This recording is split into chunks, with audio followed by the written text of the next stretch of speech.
बंदो सीता राम पद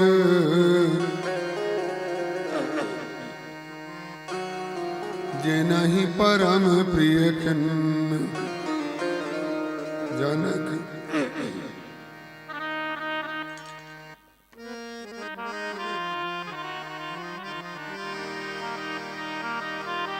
जनक सुता जग जननी जानकी अतिशय प्रिय करुणा निधान की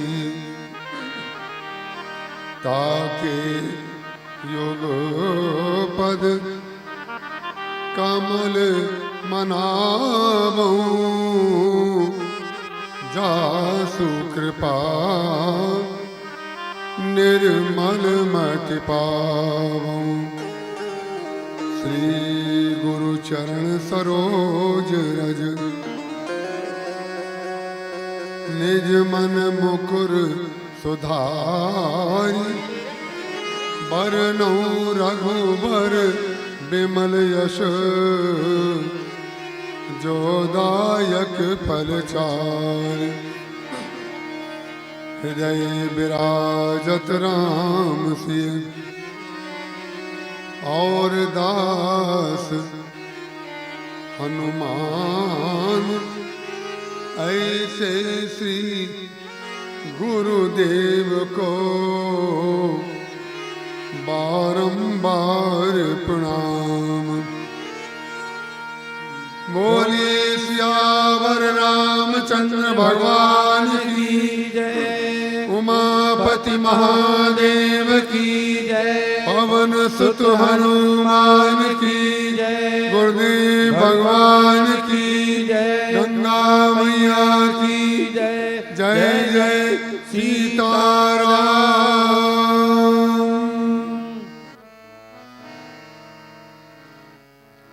मैं अपनी संपूर्ण श्रद्धा श्री रामचरितमानस गोस्वामी श्री तुलसीदास जी महाराज और अपने गुरुदेव के श्री चरणों में अर्पित करता हूँ।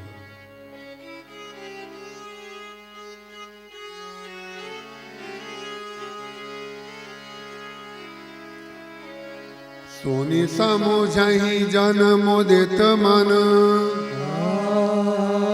मज्जहि अति अनुराग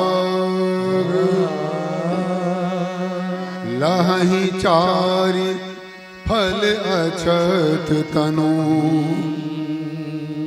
साधु समाज प्रयाग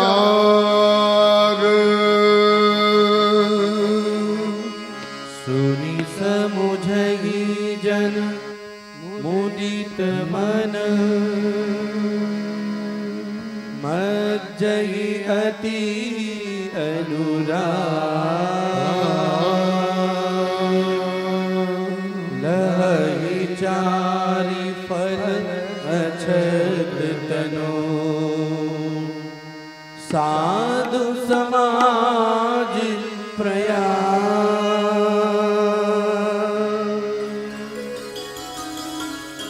मति कीरति गति भूति भलाई जब जेहि जतन जहाँ जेहि पाई सो जानब सत संग प्रभाव लोकहु वेदना आन पाओ बिनु सत्संग विवेक न होई राम कृपा बिनु सुलभ न सोई सत्संगत मोद मंगल मूला सोई फल सीधी सब साधन फूला सत सुध रही सत संगत पाई पारस परस को साथ सुहाई विधिवत सुजन कुसंगत परई फनि मनि समो निज गुण अनुसरई विधि हरिहर कवि कोविद बानी कहत साधु मही मास कुचानी सोमोसन कही जात न कैसे साक बनिक मनी गुण गण जैसे सोमोसन कही जात न कैसे साक बनिक मनी गुण गण जैसे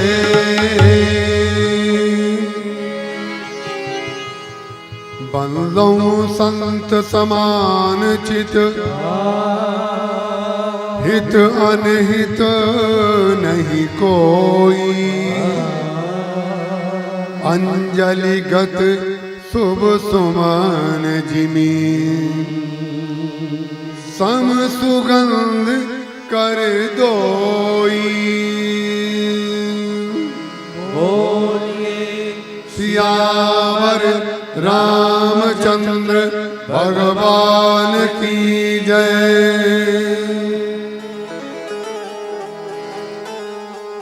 हरि अनंत हरि कथा अनंता कहीं सुनहि बहुविधि सब संता राम अनंत अनंत गुण अमित कथा विस्तार सुनी आचर जो न मानी है जिनके विमल विचार जिनके विमल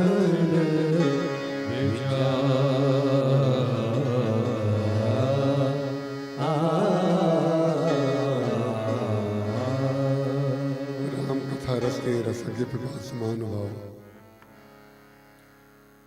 भक्तिमती बहनों, जितने भी सत्पुरुष यहाँ पर राम कथा सुनने की भावना से पधारे हैं, आप सबके चरणों में मैं अपना सर रख करके प्रणाम करता हूँ और कथा की तीसरी संध्या में आपका स्वागत करता हूँ।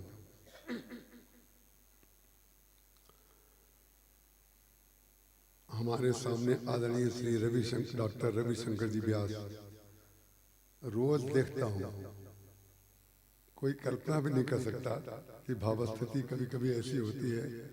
रोज देखता हूँ और रोज सोचता हूँ कि आज मैं डॉक्टर साहब का नाम लूंगा, रोज भूल जाता हूँ। मैं जब आपके बारे में कुछ भी सोचता हूँ तो आपके न जाने कितने प्रखर के लोगों का नाम याद आ जाता है, उतने प्रखर का नाम लेना संभव नहीं है।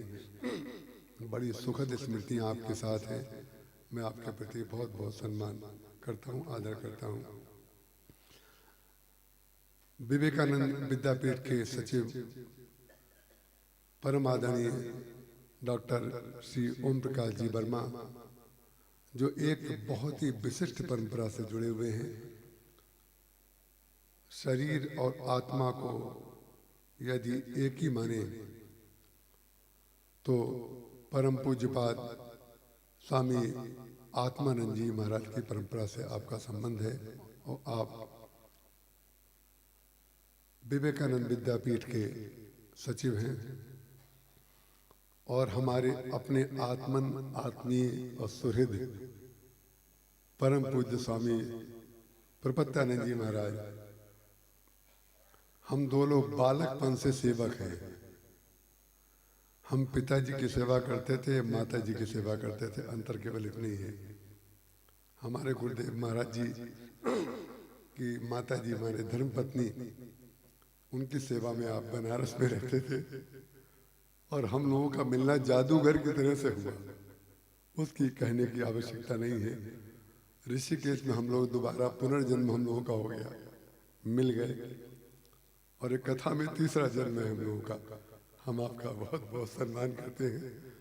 तो आइए अब हम कथा में प्रवेश करते हैं। हरि गुण नाम अपार, भगवान के नाम और गुण जो हैं अपार हैं। और गोस्वामी तुलसीदास जी कहते हैं कि हरि अनंत, हरि कथा अनंता, कहीं सुनई बहुविधि सब संता। भगवान के गुण जो हैं अपार हैं। उन अपार गुणों में जब उनके गुणों की वर्षा मेघ के रूप में संत लोग कथा के द्वारा करते हैं, तो जिनकी मति सुमति होती है वो अपने गहरे हृदय में उसको उतार करके रख लेते हैं। कल जैसे हम ध्यान के समय संदर्भ में आपको बोल रहे थे, वही सत्संग है। मति और सत्संग के ऊपर प्रवचन हो रहा है, आपको अच्छी तरह मालूम है। मति कीरति गति भूति भलाई, जब जेहि जतन जहां जेहि पाई, सो जानव सत्संग प्रभाव, लोकहु वेद न आनु उपाऊ। बिनु सत्संग विवेक न होई, और राम कृपा बिनु सुलभ न सोई। और अति हरि कृपा जाहि पर होई, पांव देई एहि मार्ग सोई। जिस व्यक्ति के ऊपर भगवान की महती कृपा होती है, बहुत कृपा होती है, वही व्यक्ति इस मार्ग में अपना पांव रख पाता है। नहीं तो कथा में आने से पहले ऐसा थोड़ी है कि हमारे पास या आपके पास कोई कार्य नहीं है। सब अपने अपने क्षेत्र में बड़े विशिष्ट लोग, आप लोग सब बैठे हैं, अपने अपने विशेष किसी कार्य में लगे हुए हैं। सबको छोड़ करके जब आप योजना बनाते होंगे कथा में चलना है, तो ये सबके जीवन का अनुभव होगा कि कोई ना कोई बाधा लगती होगी कि आज नहीं जा पाएंगे, या आज छोड़ देते हैं कल जाएंगे। उसका कारण क्या है? गृह कारज नाना जंजाला, तई अति दुर्गम शैल विशाला। घर के कार्य जो होते हैं कथा में आने के लिए रोकते हैं। और घर का तात्पर्य यही नहीं है कि जो व्यक्ति घर में रहता है उसी के लिए लिखा है। जो व्यक्ति जहां रहता है वहां की भी आचार्य संगता ऐसी होती है जिसमें आप कथा में आना भी चाहें तो बार बार आपको संकोच होता है, कैसे जाएं, ये भी तो करना है, ये भी तो करना है। लेकिन उसको पार करने के पश्चात जो व्यक्ति कथा में आ जाता है उसके लिए गोस्वामी जी ने लिखा, अति हरि कृपा जाहि पर होई। जिसके ऊपर भगवान बहुत ही कृपा कर देते हैं, वो उन कार्य के जंजालों में से निकल करके यहाँ पर कथा में, यहाँ ही नहीं कहाँ जहाँ भी सत्संग हो रहा हो वहाँ वो व्यक्ति आ जाता है। हम जब छोटे थे, जब मैं घर से पहली बार निकला महाराज जी के आने के लिए, रिक्शे पर हमारा एक लोहे का ट्रंक, जिसमें से चोरी की बात हमने आपको बताई थी, वही वाला ट्रंक मैं अपने घर से लेकर के चला था। पैर रख लिया ट्रंक के ऊपर, 3 पहिए वाला जो रिक्शा, साइकिल रिक्शा होता है, वो घर के गली में कहाँ रिक्शा ही तो आएगा, वहाँ बैठ गया। हमारे पिताजी ने 2 समोसे और 100 ग्राम रबड़ी ला करके दी और ये कहा कि रास्ते में अगर भूख लगे तो खा लेना। 7 बजे ट्रेन थी, ये घटना सुबह 5:45 बजे की है। हमारी माँ अनपढ़ थी, बिल्कुल अक्षर ज्ञान भी उनको नहीं था। माने उन्हें अक्षर लिख करके रख दीजिए तो वो ये नहीं बता सकती थी का कौन सा, खा कौन सा, आ कौन सा। उन्होंने, जिसको अक्षर ज्ञान नहीं था, उसने ऐसा शब्द बोल करके मुझे विदा किया जो हमारे जीवन का तत्व ज्ञान हो गया। उन्होंने रिक्शा पकड़ा, रिक्शा पकड़ करके उन्होंने कहा जा तो रहे हो लेकिन लौटने लायक बने रहना, लौटने लायक बने रहना। हम अपनी माँ के चरणों में अपना सर रख करके साष्टांग प्रणाम करके उनके चरणों को प्रणाम करते हैं कि उनकी कृपा के फल स्वरूप अभी तक कि जिसमें मैं लौटने लायक न बचा हूं। तो मैं आपको ये बता रहा हूं, जिन जिन लोगों के पास टेलीफोन अभी साइलेंट नहीं हुआ है या स्विच ऑफ नहीं हुआ है, हम उनसे निवेदन करते हैं कृपा करके उसको कर लें, क्योंकि बीच बीच में अगर बजता है तो हमें उसमें व्यवधान होता है और श्रोताओं को भी व्यवधान होता है। तो अति हरि कृपा जाहि पर होई, पाँव देई एहि मार्ग सोई। ये मार्ग महाराज बहुत कठिन है। ये सत्संग का मार्ग जितना सरल हमें और आपको 1.5 घंटे के लिए आना पड़ा, उसमें इतना सोच विचार हो गया, इतनी समस्याएं आई और आप आ गए। लेकिन जो व्यक्ति पूरा का पूरा जीवन उसमें अंदर डाल दे, प्रवेश कर जाए, तो उसके जीवन में क्या क्या आता है वो केवल अकेला वो ही जानता है। इसीलिए हम और स्वामी जी जब बैठते हैं तो हम लोग हंसते खूब हैं। स्वामी जी सहमत है ना आप हमसे? बहुत हंसते हैं। हमारे साथ वाले, मैं रश्मि जी को देख रहा था, कहाँ हमारी प्रिय श्रोता चली गई। आज कभी इधर कुर्सी डालती हैं, कभी आप उधर डाल। पहले वहां तो एक ही कुर्सी पे बैठती थी, आजकल दल बदल नहीं है, आप रोज कभी इधर कभी उधर। मैं दल के नाम नहीं लूंगा, लेकिन जो कुर्सी बदले उसको हम दल बदलू कहते हैं। तो वो हंसते, हमारे साथ वाले लोग हंसते हैं और हंस करके ये सोचते हैं ये लोग हंसते क्यों हैं। उसका कारण क्या है मालूम है क्यों हंसते हैं?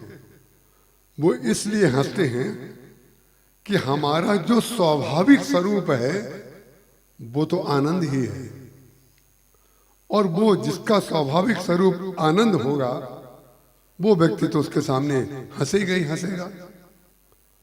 तो जिसकी मति सत्संग के किसी एक वाक्य को भी पकड़ लेती है, एक वाक्य, बहुत अधिक याद करने की आवश्यकता नहीं है। सतपंच चौपाई मनोहर जान जो नर उर धरे, दारुण अविद्या पंच जनित विकार श्री रघुबर हरे। 5-7 चौपाइयां भी यदि जान करके उसको पढ़ करके कोई साधक अपने जीवन में धारण कर ले तो अविद्या उसके जीवन में कभी प्रवेश नहीं करेगी। अविद्या का वो उपयोग करेगा, लेकिन अविद्या उससे उसके अंदर प्रवेश नहीं करेगी। अविद्या का उपयोग करना अलग बात है और अविद्या से ग्रस्त हो जाना अलग बात है। कल हमने आपके समक्ष स्पष्ट किया था दूध का फट जाना और दूध का जमाना। आपको याद आ गई होगी बात, दोबारा से उसको कहने की कोई आवश्यकता नहीं है। अविद्या का उपयोग करना ये ज्ञान है और अविद्या में ग्रस्त हो जाना अज्ञान है। रावण के समक्ष हनुमान जी महाराज जब गए तो रावण के समक्ष हनुमान जी ने उससे ये कहा, मोह मूल बहुसूल प्रद त्यागो तम अभिमान। लेकिन रावण का दुर्भाग्य ये था कि उसने बड़े जप तप अनुष्ठान दान सब कुछ किए थे, लेकिन सत्संग का आयोजन उसने कभी नहीं किया। जो सबसे आवश्यक वस्तु जीवन में होती है वही उसने नहीं किया। जितनी भी आप माला जप लें, यदि आप उसकी गिनती कर रहे हैं कि हम कितनी माला रोज जपते हैं, तो आपकी गिनती आपके अहम को बढ़ाती जाएगी। हम कितने दिन से कथा सुन रहे हैं, ये गिनती आपके अहम को बढ़ाती जाएगी। हम कितने दिन से कथा कह रहे हैं, ये स्मृति हमारे अहम को बढ़ाती चली जाएगी। लेकिन विचित्र बात है, सत्संग जो होता है, जो आपने किया है उसको विस्मृत कराने के लिए सत्संग होता है। जितना जितना हमने किया है, जब तक सिर के ऊपर टोकरा रहेगा तब तक आपका सिर थका रहेगा। जब तक कर्तृत्व का अभिमान हमारे सिर पर रहेगा हम थके रहेंगे। और थके हुए व्यक्ति के पास कोई आ जाए, हम आपकी कुछ सहायता कर दें, तो वो यही कहेगा कि कृपा करके हमारा टोकरा सिर के ऊपर से उतार दीजिए। बस यही टोकरा जो है सिर से उतर जाए, इसी के लिए सत्संग किया जाता है। और रावण का दुर्भाग्य था, उसने इतने जप तप नियम करे और बार बार उसने अपने मुंह से कदाचित पुकारा भी, लोगों को कहा भी। हनुमान जी से कहता है, मिला हमें कभी गुरुवर ज्ञानी। अब ये बंदर ही हमें सिखाने वाला रह गया।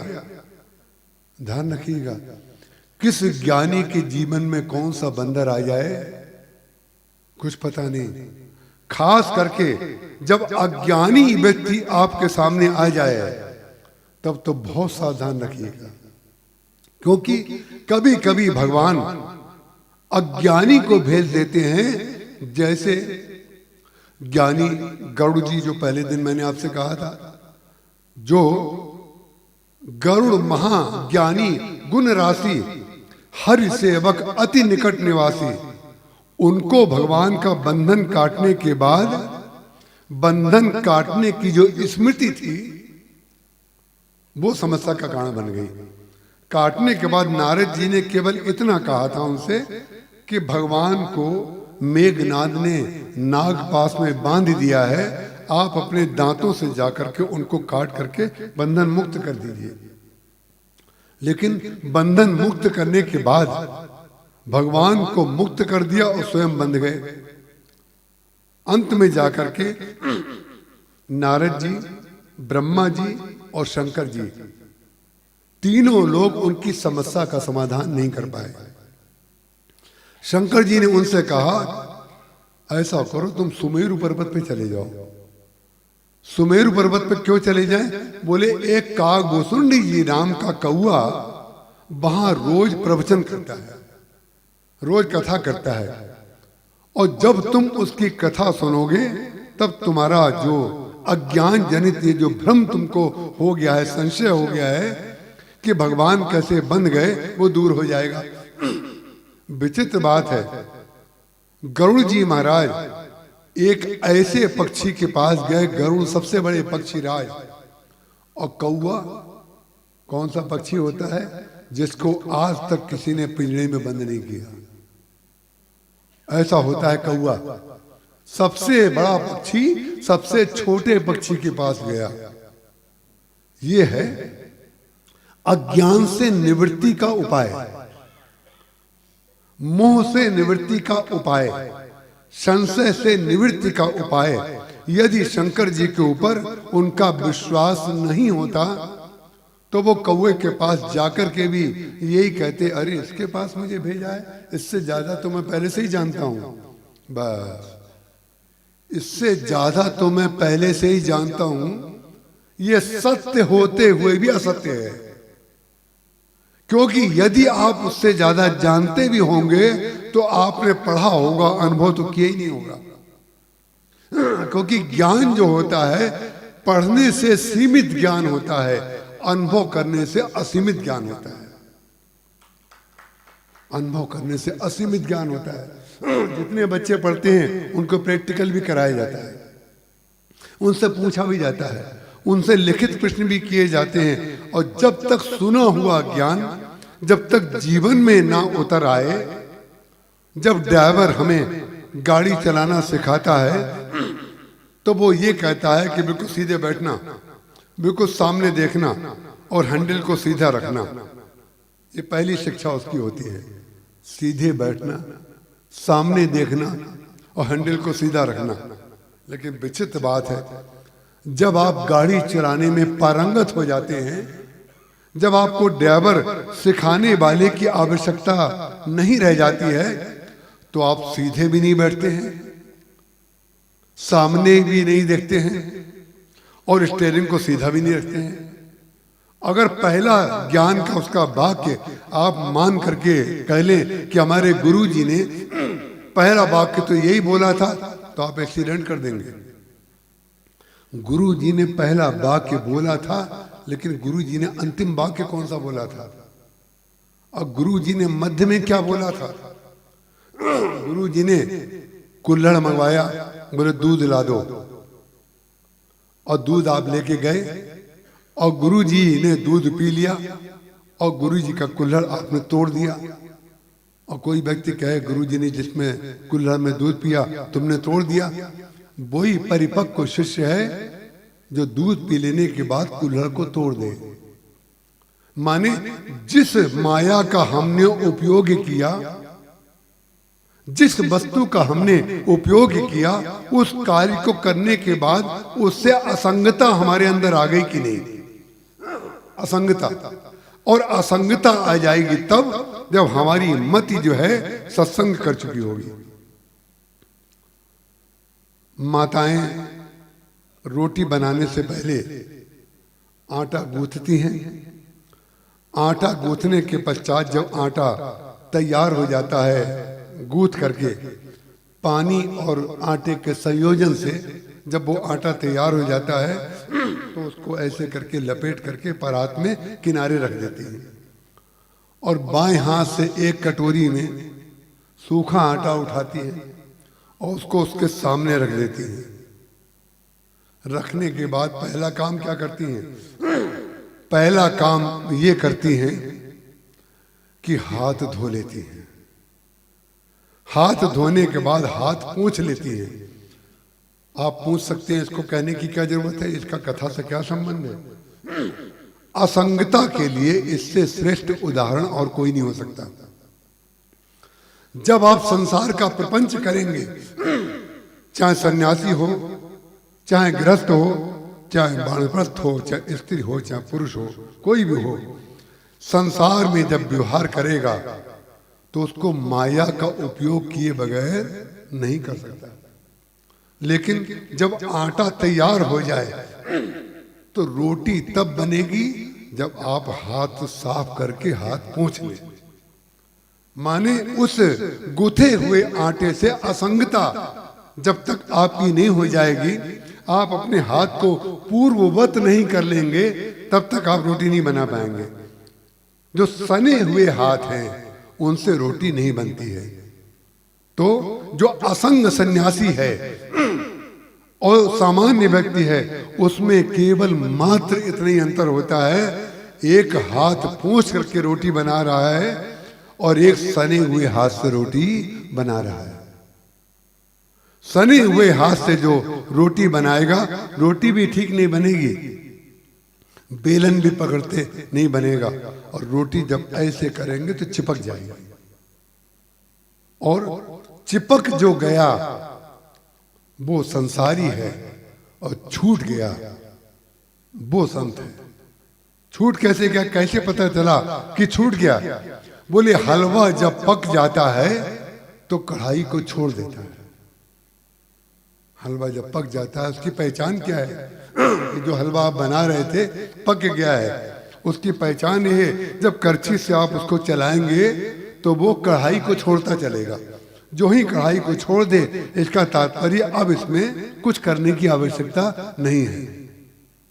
रावण के जीवन में उसने इतना माया का उपयोग किया, इतना ऐश्वर्य बढ़ा लिया, मत की रति गति भूति भलाई, जब जही जतन जहां जही पाई।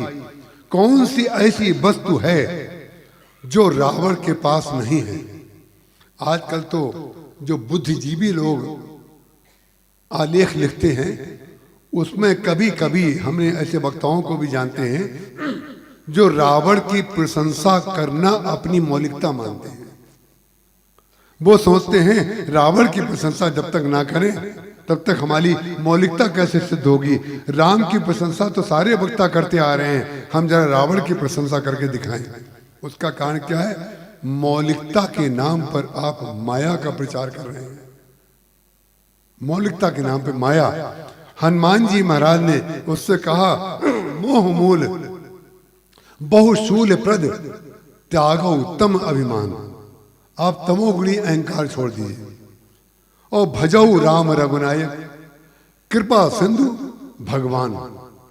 अब आप जरा इसकी बारीकी को देखिए कि हनुमान जी महाराज बोल क्या रहे हैं। मोह का तो तुमको रोग हुआ है, दवाई कौन सी खानी है? भगवान की भजन की दवाई खाओ। और कौन सी वस्तु तुमको नहीं खानी है?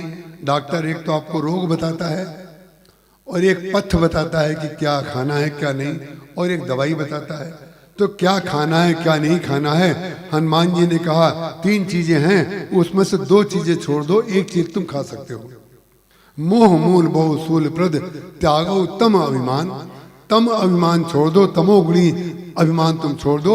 रजोगुणी और सतोगुणी अभिमान अगर तुम रखोगे तो कोई हर्ज नहीं है। और क्या करें? दवाई कौन सी खाएं? बोले भजो राम रघुनायक। राम राम राम राम का जप करो।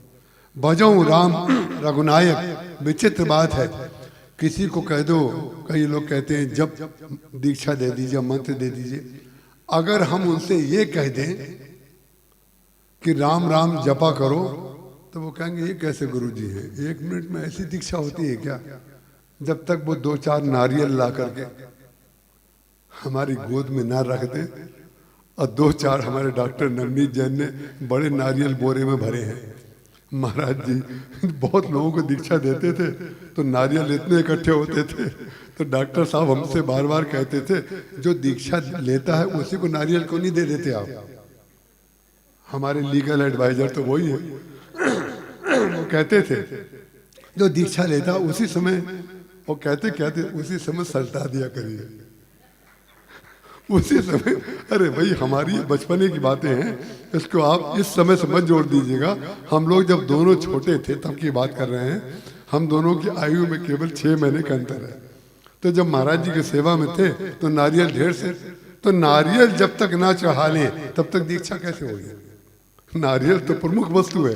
ये क्या है? नारियल केवल उपादान है। आपने माला पहना दी, चंदन लगा दिया, ये तो केवल उपादान है। वस्तुतः तत्व मालूम है क्या है? तत्व तो राम नाम ही है। वही दीक्षा हनुमान जी महाराज रावण को दे रहे थे। लेकिन विचित्र बात है, भगवान के कृपा पात्र साक्षात शंकर अवतार हनुमान जी दीक्षा देने के लिए रावण को गए। वो दीक्षा क्यों लेगा? क्योंकि उसके पास तो प्रमाण है, उसकी मति इतनी सुदृढ़ है। देखिए मति और सुमति और कुमति, मति में एक उपसर्ग कु कर देते हैं और एक उपसर्ग उसको सु कर देता है। लेकिन उसकी मति जो है वो इतनी तार्किक वो था, उसने कहा जिन शंकर जी को मैंने पार्वती जी और शंकर और कैलाश तीनों के सहित मैंने उठा लिया। इतना अभिमान उसको, इसमें कोई संदेह नहीं। संसार के इतिहास में ये कार्य दूसरा नहीं कर सका, लेकिन दूसरा नहीं कर सका और रावण ने कर लिया। यही तो उसके दुर्भाग्य का कारण बना कि हमने क्या क्या किया है ये याद रखें और दूसरों को सुनाएं तो व्यक्ति को पता नहीं चल पाता, वही उसके दुर्भाग्य का कारण बन जाता है। उसने यही किया। हनुमान जी महाराज ने कहा भजो राम रघुनायक कृपा सिंधु भगवान। तो हनुमान जी महाराज ने भगवान के 4 नाम लिए इसमें, भजो राम रघुनायक कृपा सिंधु और भगवान। 4 बातें उन्होंने कही। और व्याकरण की दृष्टि से रावण ने जितना व्याकरण पढ़ा होगा उतना पढ़ाई की दृष्टि से कहें अगर, तो हनुमान जी ने तो सूर से बहुत बाद में शिक्षा ली, लेकिन रावण ने जितना अध्ययन किया था तो उन्हीं पुराणों को पढ़ पढ़ करके जो आजकल आलेख लिखे जाते हैं, रावण इतना ज्ञानी था, रावण के बराबर कोई समझदार नहीं था। जिनको अजीर्ण हो जाता है बुद्धि का, जिनकी मति कुमति हो जाती है, उनको रावण में गुण दिखने शुरू हो जाते हैं। उसका कारण क्या है? कुछ नई बात कहो तभी तो लोगों को अच्छा लगेगा। नई बात के चक्कर में रावण में गुण देखना शुरू कर देते हैं। हनुमान जी महाराज ने भजऊ राम रघुनायक कृपा सिंधु भगवान, 4 बातें जब कही, उसकी मति में ये आया रावण की कि इतना मूर्ख है ये, इसीलिए तो उसने कहा मिला हमें कभी गुरुबड़ ज्ञानी, ये बंदर मुझे सिखाएगा क्या? एक ही व्यक्ति के 4 ये नाम ले रहा है, क्या मैं पढ़ा लिखा नहीं हूं क्या? वो समझता नहीं हूं क्या? लेकिन तुम जो पढ़े लिखे हो वो केवल ग्रंथों को पढ़ा है। तुमने जो पढ़ा है वो केवल ग्रंथ याद किए हैं, ग्रंथ को पढ़ा है, लेकिन ग्रंथ का जो सार होता है तुम्हारा उससे साबका नहीं हुआ है। जो ओम है ना, ओमकार जिसका आप लोग उच्चारण करते ही होंगे प्रातःकाल उठ करके, ओम जो है राम का अव्यक्त नाम है, या अव्यक्त रूप ओम है, और राम उनका व्यक्त नाम है। और उस अव्यक्त और व्यक्त का जो उनका रूप है वो उनका व्यक्त रूप है। पहले वो वेद थे, फिर वो पुराण हो गए। ना जाने कितने लोग ये मानते हैं और पुराण भी मानते हैं और ये सत्य भी है, लेकिन सत्य के पीछे परम सत्य है, उसको जाने बगैर कहीं किसी विद्वान के सामने हमने बोल दिया और उसने अगर हमारी बात को काट दिया तो कभी कभी बहुत मुश्किल हो जाती है। इसलिए यह आवश्यक है कि जो रस तत्व है उसको ग्रहण जरूर कर लिया जाए, क्योंकि जब भी प्रतिपादन किया जाएगा तो प्रतिपादन ग्रंथ से किया जाएगा, और ग्रंथ में गुठली भी होगी, छिलका भी होगा, रस भी होगा। जैसे फल में होता है, ऐसे ही सारे संसार के लोग जो पुराण पढ़े हुए हैं वो यही कहते हैं कि श्री राम जो हैं विष्णु के अवतार हैं। निश्चित रूप से श्री राम विष्णु के अवतार हैं, इसमें कोई संदेह नहीं।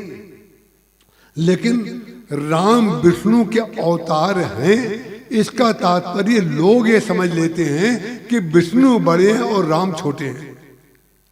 बस यहीं पर आकर के जो है वो अज्ञान शुरू हो जाता है। जब वो अव्यक्त थे, वेदों में थे, तब वो ओमकार थे। उसके बाद जब उन्होंने नाम अपना रखा तो वही अव्यक्त राम हो गया, और उसने जब अवतार लिया तब वो विष्णु हो गया। जब उसी अव्यक्त ने जो वेद पुराणों में जब आया तो पुराणों में आने के बाद जिनका नाम विष्णु होता है वो राम के ही अव्यक्त के व्यक्त रूप है। विधि हारु शंभु नचावन हारे, और न को और को न जाने निहारा, जान ले सो जाने निहारा। विधि हरि शंभु नचावन हारे, विधि हरि शंभु नचावन हारे कहकर के जब स्तुति श्री राम की गई तो इसका तात्पर्य नचाना मत समझ लीजिएगा कि वो नचाते हैं और वो नाचते हैं। नहीं, नचाने का तात्पर्य केवल ये हो गया कि जो वो राम चाहते हैं वही ये तीनों करते हैं। ब्रह्मा क्या करते हैं? बोले राम का जब संकल्प होता है कि आप सृष्टि का उद्भव करो तो ब्रह्मा जी उद्भव कर देते हैं। जब राम की इच्छा होती है कि अब आप पालन करो तब विष्णु पालन करते हैं। जब राम की इच्छा होती है कि अब आप संहार करो तो शिव उन्हीं की इच्छा से संहार कर देते हैं। यही है विधि हरि शंभु नचावन हारे, यही इसका तात्पर्य है। और वेदांत वेद्यम विभुम जो भगवान राम के लिए कहा गया, रामाख्यम जगदीश्वरम सुरगुरुम माया मनुष्यम हरिम, वेदांत वेदम विभुम का तात्पर्य वेदों में जिनका गुण गाया गया है। वेदों में गुण किसका गाया जाएगा? वेदों में तो उसी का गुण गाया जाएगा जो स्वयं वेद होगा, जो स्वयं वेद होगा। हमने कल आपके समक्ष, कल ही तो शायद कहा था हमने कि वो चिड़िया वाला दृष्टांत जो दिया था, तो जो चिड़िया वाला दृष्टांत दिया था, उस चिड़िया वाले दृष्टांत में हमने आपसे कहा था कि हमारे कमरे के बाहर वो शीशा लगा था और 3 चिड़िया आई और वो तीनों चिड़िया जो हैं अपना ही रूप शीशे में देख करके चोंच मार रही थी जोर जोर से। जब चोंच मार रही थी तो उनकी चोंच मारने के ढंग से लग रहा था कि वो जो प्रतिबिंब उनका दिख रहा है उसके ऊपर गुस्सा उतार रही हैं। उनको चोट भी लग रही थी क्योंकि शीशे के ऊपर पंजे से पकड़ने की तो कोई वस्तु थी नहीं, वो केवल जोर से आती थी और चोंच मार करके जब चोंच मारेंगी उनको चोट लगेगी। उसका तात्पर्य क्या है? ये शीशा जो है ना, शीशा, ये शीशा क्या है? यही आत्मा है। आत्मा जो सबको प्रतिबिंबित कर रहा है, आत्मा जो है सबको प्रतिबिंबित कर रहा है। या आप आत्मा जब व्यवहार में नाम आता है तो लोग उसको स्त्रीलिंग शब्द कह देते हैं, वस्तुतः आत्मा जो है पुल्लिंग शब्द है। आत्मा जो है सबको प्रतिबिंबित कर रहा है, लेकिन प्रतिबिंबित जो कर रहा है वो क्या प्रतिबिंबित कर रहा है? मैंने कल आपके सामने कहा भगवान भी अपने प्रतिबिंब को देख करके नाचे और चिड़िया जो है वो भी अपने प्रतिबिंब को देखती है और चोंच मारती है।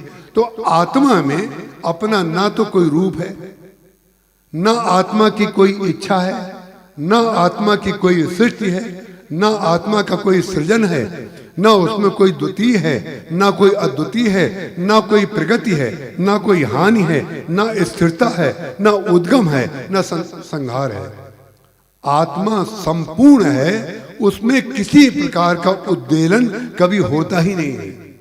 शीशा अपनी जगह रहेगा, सृष्टि का लय हो जाए, संहार हो जाए, सब कुछ समाप्त हो जाए, इसके पश्चात शीशे पर कोई अंतर नहीं पड़ेगा। यद्यपि सम नहीं राग न रोसु, गहई न पाप पुण्य गुण दोषु।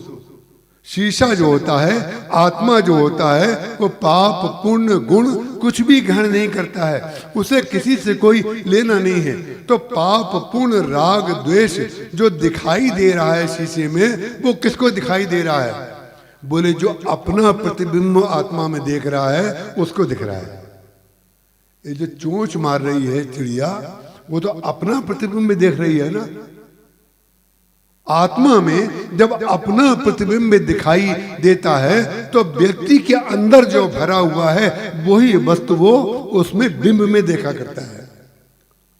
जैसा भगवान ने हमसे कराया वैसा हमने किया, हमको क्यों दोष मिलना चाहिए और हमको क्यों दंड मिलना चाहिए? ये कोई तर्क है? जिस भगवान ने आपसे खराब कराया वही भगवान आपको अच्छा करने के लिए तो कहता है। बगल में आपके कोई मित्र जो ये कह रहा है कि ऐसा मत करना, उसमें भी तो भगवान था। इसलिए जो व्यक्ति संसारिक लोगों के साथ रह करके राग द्वेष में पड़ जाता है वो बात करता है बहुत ऊंची, हरा देगा किसी को।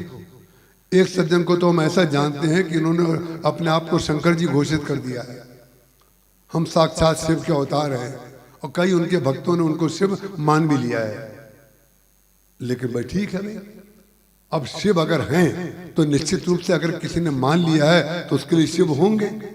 लेकिन अगर आपकी अखंड श्रद्धा शिव के प्रति है तो आपकी आद्योपांत आपके जीवन में उनके प्रति शिवत्व भावना होनी चाहिए। और शिवत्व भावना में अगर खंडन हो गया तो इसका तात्पर्य ना वो शिव थे ना आप शिव के भक्त हैं, दोनों जने खंडित हो गए। तो आत्मा में चिड़िया जो मार रही है, शीशे में जो मुंह मार रही है, वो अपना प्रतिबिंब देख रही है। माने ऐसी दूसरी चिड़िया कहां से आ गई? तभी तो चोंच मार रही है कि ऐसी हमारी तरह दूसरी चिड़िया यहाँ पे कहाँ से आ गई, उसको हम मार देंगे, उसको हम समाप्त कर देंगे। इसीलिए हनुमान जी महाराज ने रावण से कहा, मोह मूल बहुसूल प्रद त्यागो तम अभिमान। ये तम तामसिक अभिमान है। तो जो अव्यक्त को नहीं जानता था वो व्यक्त को कैसे जानेगा। अब हनुमान जी महाराज अव्यक्त और व्यक्त और अवतार और उसका स्वभाव सब का सब बता रहे हैं रावण को। उन्होंने क्या कहा, बोले मोह मूल बहुसूल प्रद त्यागो तम अभिमान भजौ, क्या भजन करें, भजौ राम। उन्होंने कहा जो अव्यक्त है, जो अद्वितीय है, जो वेद के द्वारा पूजित है, उस राम का तुम भजन करो, माने केवल राम राम जपो। उन्होंने पहले राम के रूप की और लीला की कदाचित बात नहीं की। और इतना क्योंकि वो शिक्षित था, पढ़ा लिखा था, वेद पुराण उसको याद थे, तो हनुमान जी महाराज को लगा कि भाई ये बड़ा शिक्षित है, इसके सामने बात भी तार्किक ढंग से रखनी चाहिए। तो हनुमान जी महाराज ने कहा भजो राम। बोले कौन से राम। तब हनुमान जी महाराज ने स्पष्ट कर दिया, अरे वो अद्वितीय राम जो हैं, वो जो रघुनायक है वही अद्वितीय हैं। अब उन्होंने अवतार ग्रहण कर लिया है। भजौ राम रघुनायक। और उनका स्वभाव कैसा है, बोले कृपा सिंधु है। जब अवतार लेते हैं भगवान तो कृपा उनका स्वभाव हो जाता है। भजौ राम रघुनायक कृपा सिंधु। और भगवान, भगवान का तात्पर्य जिनका कोई भी गुण जो है कभी खंडित नहीं होता है, अखंड हैं, व्यापक हैं, अनंत हैं, अज हैं, अविनाशी हैं, तुम उनका भजन करो। तो भगवान श्री राम के कृपा पात्र हनुमान जी महाराज रावण को जो अव्यक्त है वो भी बता रहे थे, जो व्यक्त है वो भी बता रहे थे। और व्यक्त ने जब अवतार ले लिया तो उसने गुण स्वीकार कर लिया, तो उनका कृपा सिंधु स्वरूप भी बता रहे थे। और कृपा सिंधु स्वरूप में उन्होंने ये बताया कि तुम जब जाओगे उनके पास तो तुम्हारी पुरानी फाइल वो नहीं देखेंगे। तुमने पहले क्या किया है, जो व्यक्ति पुरानी फाइल देखेगा वो जीवन में कभी सुखी नहीं हो पाएगा। पुरानी को छोड़ो और आज से जीवन शुरू करो। हनुमान जी महाराज ने कहा भजो राम रघुनायक। जहां तुम भजन शुरू करोगे उसका परिणाम ये होगा, तुम्हारा चित्त इतना शुद्ध हो जाएगा कि तुम्हारे पास पुराना कुछ रहेगा ही नहीं।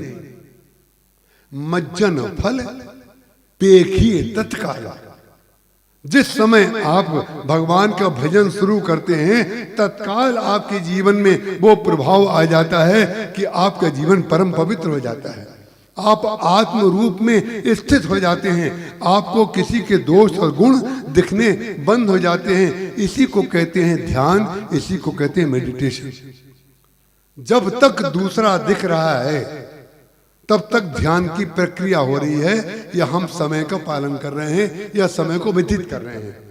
और जिस समय ये विस्मृत हो गया तो विस्मृत कराने के लिए प्रक्रिया क्या है,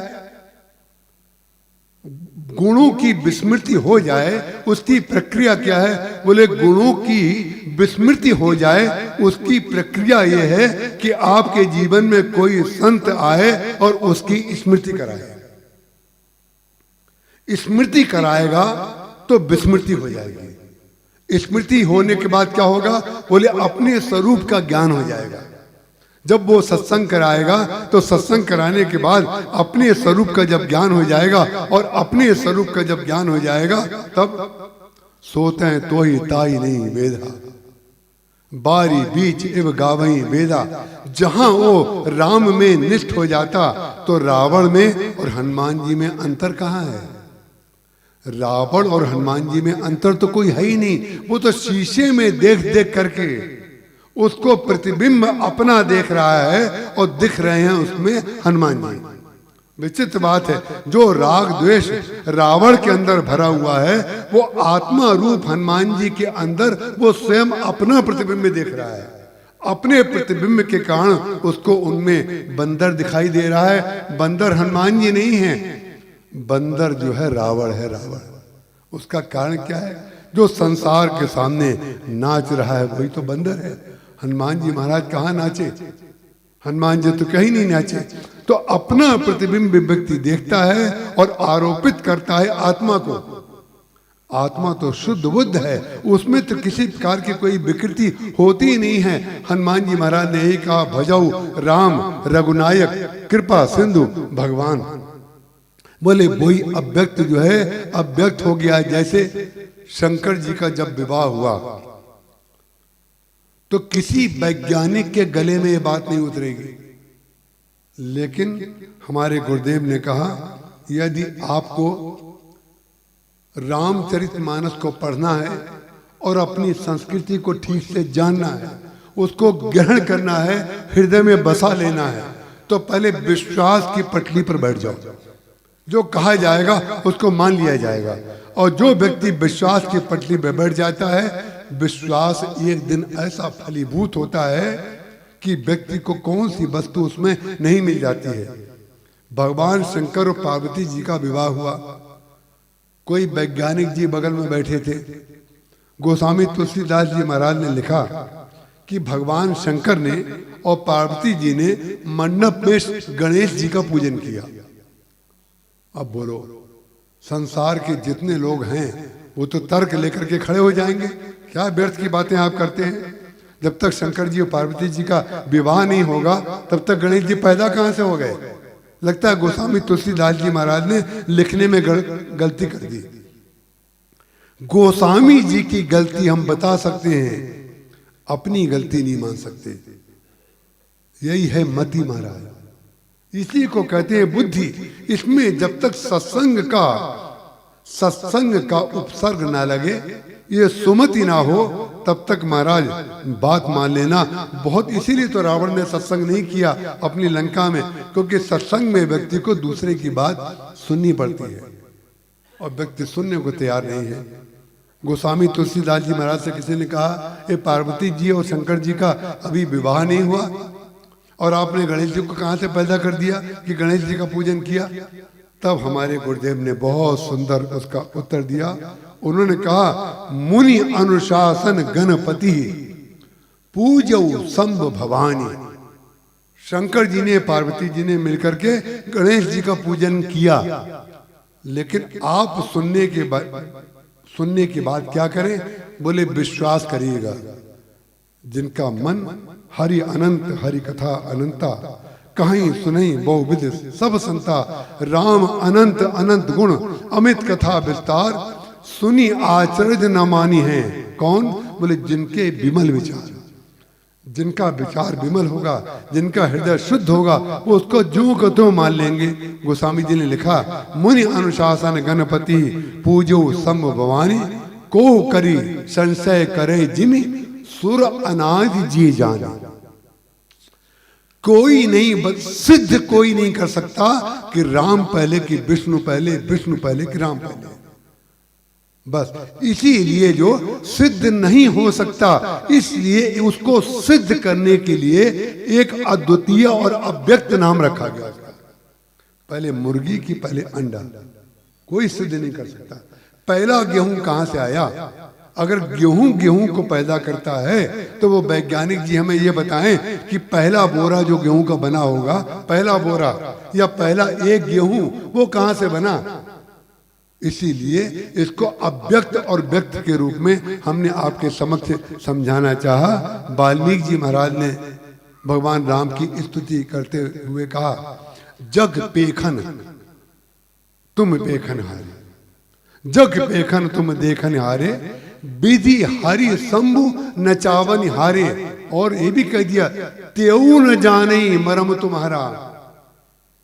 त्यों न जाने, वो भी आपका पूरा मर्म नहीं जान सकते।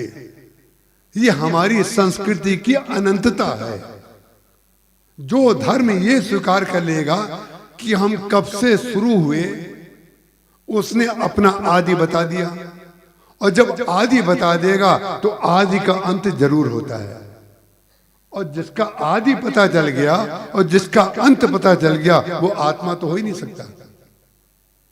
विधि हरि शंभु नचावन हारे, त्यों न जाने मरम तुम्हारा, और तुम्हें को जाननी हारा।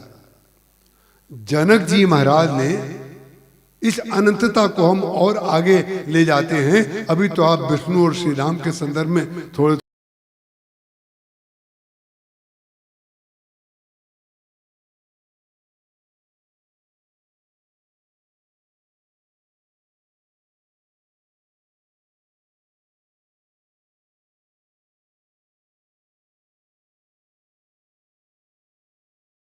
कि सीता जी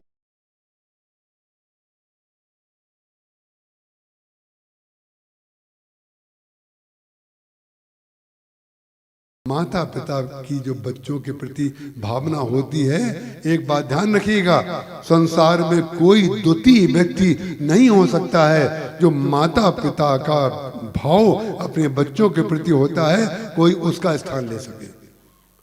आपके जीवन में कोई भी व्यक्ति आए और जो निर्णय और जो कार्य माता पिता का है, उसके स्थान पे अगर अपने स्थान को बैठाने लगे और अपनी गुणवत्ता बता करके बताने लगे तो ध्यान रखिएगा डुबा देगा।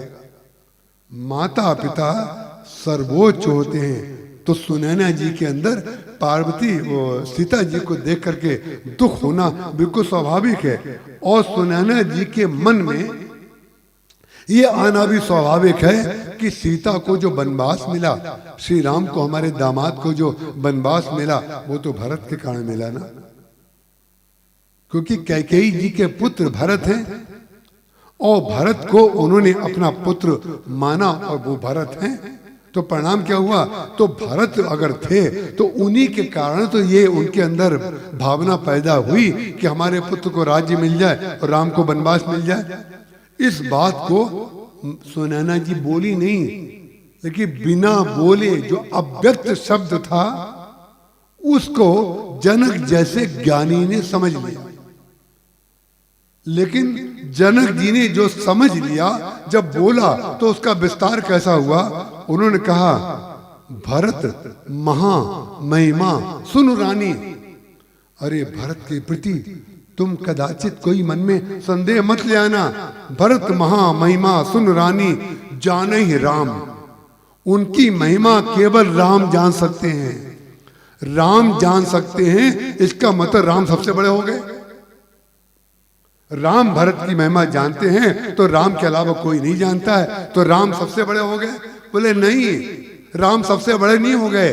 राम जानते तो हैं, लेकिन भरत का प्रेम अनिर्वचनीय है, उसको बोल नहीं सकते हैं।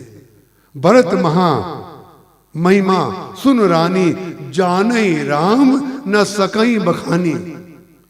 प्रेम के स्वरूप का प्रतिपादन इस संसार में कोई ना तो करने वाला पैदा हुआ है, ना है, ना कभी होगा। और प्रेम और राम और ओम, अद्वैत द्वैत, वो सब एक ही तो है। इसीलिए ईश्वर को अनिर्वचनीय कह करके, अनादि कह करके, अव्यक्त कह करके, अखंड कह करके पुकारा जाता है। हम लोग जो उसमें विशेषण देते हैं, उसको रंग बताते हैं, उसको बताते हैं वो कैसा रंग है। विष्णु भगवान नीले, भगवान कृष्ण भी नीले, राम भी नीले, नील सरोरो नीलमणि नील नीरदर श्याम। ये नीले नीले क्यों? कोई और रंग नहीं हो सकता था क्या? तो एक बच्चा हमसे बोला, हरे राम राम नाम हरे हरे। बच्चे तो बच्चे हैं भाई, वो हरे का तात्पर्य जो है वो हरे रंग से मतलब नहीं है, लेकिन बच्चे तो आनंद लेते हैं भाई, वो कुछ नहीं बोलेंगे। तो नीले नीले क्यों कह दिया गया? नीले इसलिए कह दिया गया, नीले रंग का नाम है अनंत। नीला रंग जो है अनंत का पर्यायवाची है, और राम जो है स्वयं अनंत है। राम अनंत, अनंत गुण। जब आप एरोप्लेन में जाते हैं, जो बड़े प्लेन हैं बहुत ऊपर उड़ते हैं, आप ऊपर जब प्लेन बहुत ऊपर चला जाता है, बिल्कुल स्मूथ हो जाता है, तो आप ऊपर से नीचे को देखें तो नीला नीला दिखाई देगा, और जमीन से आप आकाश को देखें तो नीला नीला दिखाई देगा। तो कोई व्यक्ति तार के कह सकता है हमने आकाश को नीचे देखा है, क्योंकि नीला, आपने आकाश को नीला विशेषण दे दिया, नाम दे दिया, संज्ञा दे दी। ये नीला जो है, आकाश नीला है, ये केवल संज्ञा है, ये सत्य नहीं है। उसका कारण क्या है? जो वस्तु हमारी दृष्टि से बहुत दूर होती है वो नीली दिखाई पड़ती है, ये सत्य है। वो नीली हो जाती है वो वस्तु। तो परिणाम क्या हुआ? वो अनंत है राम, अनंत अनंत गुण अमृत कथा विस्तार। जैसे हम आकाश को नीला कहते हैं और हम लोग ये समझते हैं कोई बहुत बड़ा आकाश कोई वस्तु है, कोई छाता है, कोई कपड़े की तरह कोई वस्तु है जो ऊपर सारी पृथ्वी को ब्रह्मांड को ढके हुए है। कोई ढकी हुई वस्तु नहीं है। कोई नीला चादर ऊपर ऐसा नहीं भगवान ने डाला हुआ है जिसको उनके गण लोग तान के खड़े हों कि ढीली ना होने पाए। ऐसा कुछ नहीं है। वो पोला है जो हमारी वाणी का विषय नहीं है, जो हमारी दृष्टि का विषय नहीं है, जिसको हम समझ नहीं सकते, जो हमारे मन का विषय नहीं है, जिसको हम अपने हाथ और पांव से कभी जा करके पकड़ नहीं सकते, वो हमारी दृष्टि का, हमारी पकड़ का विषय नहीं है। उसको कहते हैं अनंत। राम अनंत अनंत गुण अमित कथा विस्तार, सुनी आचरज न मानी है जिनके विमल विचार। ये छोटा और बड़ा जो करते हैं ये हमारे अंदर की मानसिकता और मान्यता करती है। हम लोग अपनी मान्यता में किसी को बड़ा बना देते हैं। परशुराम जी और लक्ष्मण जी की जब वार्ता होती है तो लोग लक्ष्मण जी को कहते हैं कि लक्ष्मण जी महाराज ने ईंट का जवाब पत्थर से दिया। लक्ष्मण जी महाराज ईंट का जवाब पत्थर से क्यों देंगे? बिल्कुल ईंट का जवाब उन्होंने पत्थर से नहीं दिया। उन्होंने केवल इतना किया कि जब परशुराम जी महाराज की बुद्धि के ऊपर से भगवान श्री राम की जो कोमल और सुगम और अगम और गूढ़ जो भाषा थी उसको सुनने के बाद परशुराम जी उगरे पटल परसुधरी मत के। उनके जो मति जो थी परशुराम जी महाराज की, उसके दरवाजे जो है खुल गए। मति के दरवाजे खुलते हैं क्या? अरे भाई आंखों के दरवाजे कोई कहे इनकी दृष्टि खुल गई तब तो समय आता है। लोचन मग रामई और आनी दीनों पलक कपाट सयानी। तो आंखों के आगे तो भाई पुतली होती, ये पलक होती है, लेकिन विचित्र बात है मति के सामने तो कोई पलक होती नहीं है। तो उग्रे पटल परसुधर मति के, परशुराम जी की मति के पटल उघर गए। सुनी मृदु गूढ़ बचन रघुपति के। जो इतने मृदुल वचन भगवान बोल रहे थे, लेकिन विचित्र बात है भगवान राम जो मृदु भाषा में बोल रहे थे वही वाली बात लक्ष्मण जी महाराज कठोर भाषा में बोल रहे थे। दोनों बातें कोई अलग अलग नहीं थी कि लक्ष्मण जी कोई और बात बोल रहे हो, राम कोई और बात बोल रहे हो, क्योंकि सत्य तो एक ही है, दो कोई सत्य है ही नहीं। तो भगवान राम जो हैं कोई और बात प्रतिपादित करेंगे क्या? लक्ष्मण जी कोई और प्रतिपादन करेंगे क्या? प्रतिपादन में जो भेद होता है वो उपयोग भेद के लिए होता है, काल विशेष के लिए होता है, पात्र विशेष के लिए होता है, लेकिन लक्ष्य तो केवल मात्र एक ही होता है। सुनी मृदु गूढ़, बोले मृदु भी थे लेकिन मृदु भाषा में बड़ी गूढ़ता थी।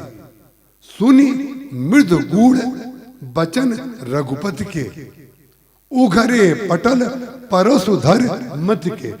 बोले परशुराम जी की मति के पर्दे खुल गए।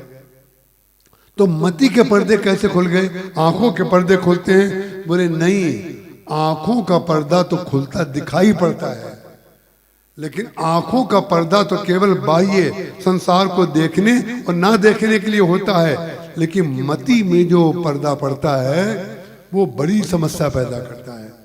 परशुराम जी महाराज के अंदर जो मति में पर्दा पड़ गया था, मति में पर्दा पड़ने का तात्पर्य भगवान राम स्पष्ट कह रहे थे, छुअते ही टूट पिनाक पुराना, मैं कही हेतु करूं अभिमाना।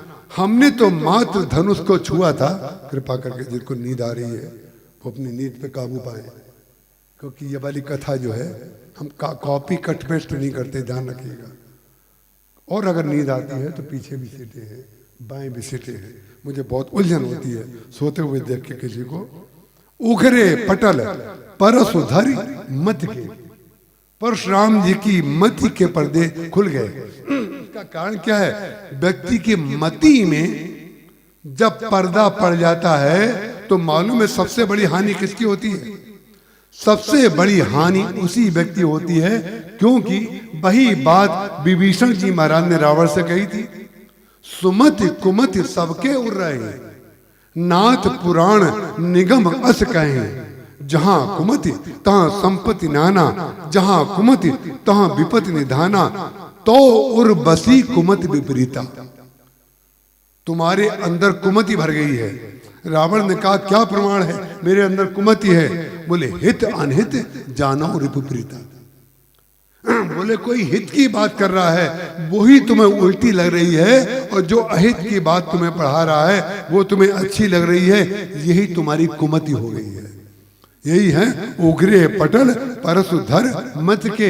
हनुमान जी महाराज उसकी बुद्धि के पर्दे इसलिए नहीं खोल पाए क्योंकि उसको उसकी मति पर पर्दा ऐसा था, क्योंकि कभी उसने सत्संग नहीं किया था। और परशुराम जी महाराज उनका मूल स्वरूप तो राम ही है ना, केवल नाम परशुराम हो गया है, लेकिन वस्तुतः मूल रूप तो राम है। तो जो मूल राम होगा उसकी, जैसे कोई शीशे के ऊपर अगर धूल गिर जाए, कोई गंदगी आ जाए और मूल रूप से शीशा साफ है, तो कई सत्संगी कई भक्तों के जीवन में पतन आ जाता है कभी कभी। ऐसी वृत्ति उनकी बन जाती है कि उन्हें खुद आश्चर्य होता है कि मेरी बुद्धि में बात आई कैसे। लेकिन संसारी व्यक्ति के पतन में और भक्त के जीवन के पतन में एक बहुत बड़ा अंतर होता है। गोस्वामी तुलसीदास जी महाराज ने जहां जहां राक्षसों के जीवन में पतन आया है वहां पर उन्होंने माया शब्द का प्रयोग नहीं किया, और जब नारद जी के जीवन में पतन आया, जब और किसी साधक के जीवन में पतन आया, तब गोस्वामी जी ने तुरंत माया शब्द का उपयोग किया। जब नारद जी महाराज भगवान को शाप देने गए, जब शंकर जी के गणों ने कहा निज मुख मुकोर बिलोको जाई, जरा अपना मुंह शीशे में देख लीजिए जरा, तो बड़ा गुस्सा आया नारद जी को। अरे दहियों साप कि मरियों जाई, जगत मोर उपहास कराई। आज मैं या तो श्री विष्णु को शाप दे दूंगा या आत्महत्या कर लूंगा। इन्होंने सारे संसार में मेरी हंसी करा दी। कहीं उन्होंने हंसी नहीं कराई। सब लोगों ने नारद जी को नारद जी मान करके ही प्रणाम किया था। मात्र विश्व मोहिनी जो भगवान की माया थी, वो भगवान अपनी माया को अपने नारद के प्रति कृपा और प्रेम के कारण वो चाहते थे, बेचारा नारद भोला भाला है, इसने एक ऐसी गलती कर दी है, इसका विवाह ना होने पाए, इसका विवाह ना होने पाए, इसके लिए भगवान ने माया का प्रयोग किया था। उसी माया के प्रयोग के कारण नारद जी का मुख जो है बंदर का बन गया। उनको गुस्सा आई, और जब गुस्सा आई देहियों सांप की मरियों जाई, जगत मोर उपहास कराई। जाने लगे रास्ते में, जा कहाँ रहे हैं? बैकुंठ को। लेकिन विचित्र बात है, क्रोध में भर के जा रहे हैं। भगवान को दया आई, बैकुंठ में जाने का रास्ता क्रोध से तो निकलेगा ही नहीं। काम क्रोध मद लोभ सब नाथ नरक के पंथ, ये तो नरक में ले जाने वाले हैं। ये बेचारा हमारे पास क्रोध करके आ रहा है, तो क्रोध के मार्ग से तो मैं कभी मिलूंगा नहीं। तो भगवान ने कहा बजाय कि ये इतनी लंबी यात्रा करे, हम इसके पास चले जाते हैं। ये है भगवान की कृपा। भगवान अपने भक्त की रक्षा करने के लिए ऊपर से आ गए। बोले बेचारा ये तो नरक के रास्ते में जा रहा है, हम इसको बचा के रहेंगे। भगवान बीच में आ गए। बीच ही पंथ मिले धनुजारी, जो दुष्टों को राक्षसों को मारने वाले भगवान विष्णु हैं, वो आए। बीच ही पंथ मिले धनुजारी, नहीं तह रमा संग रमा सोई राजकुमारी। वो ही रमा और वो ही राजकुमारी। बामांग में तो रमा को खड़े किए हुए थे और दाईं तरफ राजकुमारी को खड़े किए हुए थे। जितना गुस्सा नारद जी का था उससे और ज्यादा 4 गुना हो गया। पहले तो केवल राजकुमारी को ही देख के गुस्सा आया था, अब उन्होंने कहा हमारी एक भी नहीं होने दी, अपना 2-2 लिए चल रहे हैं। ये तो गुस्सा आया होगा, एक तो अपनी पत्नी को लेकर चल रहे हैं और एक जो हमारी होने वाली थी उसको भी लेकर के चल रहे हैं। इसीलिए गोस्वामी जी ने लिखा, बीचई पंथ मिले दनजारी, संग रमा सोई राजकुमारी। और बड़ा उल्टा सीधा महाराज, खरा खोटा भगवान के लिए बोला, लेकिन भगवान को बड़ी कृपा, बड़ा स्नेह है नारद जी के प्रति। उनके किसी भी शाप को भगवान ने, उनके शाप को सिर पर धारण कर लिया। भगवान ने उनके शाप को कहा, अरे तुम जैसा भक्त जो हमें शाप दे रहा है, क्यों शाप को सिर पे धर लिया? क्योंकि माया का उपयोग तो हम ही नहीं किया है ना। इस बेचारे का तो कोई दोष नहीं, ये तो मात्र विवाह करना चाहता था, हमने इसको बचाने के लिए बंदर बनाया। तो जो शाप भी दे रहा है अभी अज्ञान में दे रहा है, कोई बात नहीं, उन्होंने शाप को सिर पर धारण कर लिया। बाद में भगवान, तब प्रभु बहुत कृपा की, तब प्रभु माया दूर निवारी। बोले माया से कहा तुम चली जाओ, माया से कहा अब तुम चली जाओ, अब हमारे और हमारे भक्त के बीच में तुम्हारा कोई कार्य नहीं है। तब प्रभु माया दूर निवारी, नहीं तह रमा न राजकुमारी। पहले दोनों दिख रही थी, अब दोनों गायब हो गई। भगवान ने कहा, अरे जो राजकुमारी तुम्हें दिख रही थी और हमारी जो रमा दिख रही थी, ये हमारी इच्छा से प्रकट होती हैं और हमारी इच्छा से लुप्त भी हो जाती हैं। और जहां हमें उपयोग करना होता है हम उतनी देर माया का उपयोग करते हैं, और माया का उपयोग जब पूरा कर लेते हैं तो हाथ धो करके पोंछ लेते हैं। आ गया ना, आद्योपांत हो गई कि नहीं? हाथ धो करके पूछ लेते हैं। बोले माया का उपयोग किया, अरे धन का उपयोग तो सन्यासी भी करता है, धन का उपयोग तो संसार के सब लोग कहते हैं, लेकिन जीवन भर धन धन धन और चिल्लाता रहे और धन की चिंता करता रहे, उसको कहते हैं संसारी। लेकिन धन का उपयोग करने के बाद अपनी एक्सपायरी डेट खुद लिख दे, अपनी एक्सपायरी डेट खुद लिख दे, हम इस दिन एक्सपायर हो जाएंगे, माने हम इस दिन इसको छोड़ देंगे।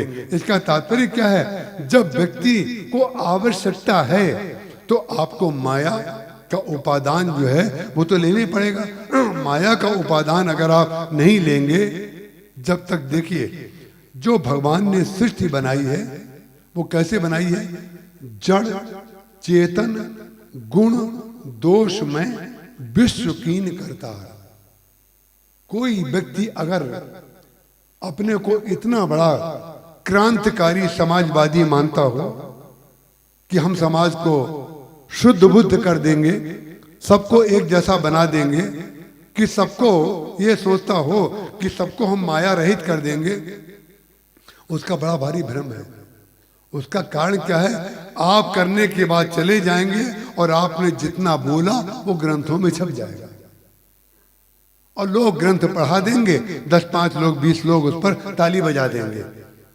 लेकिन जो सत्य है, जो जिसमें गुठली नहीं है, जिसमें छिलका नहीं है, जो शुद्ध रस तत्व है, वो मालूम है क्या है?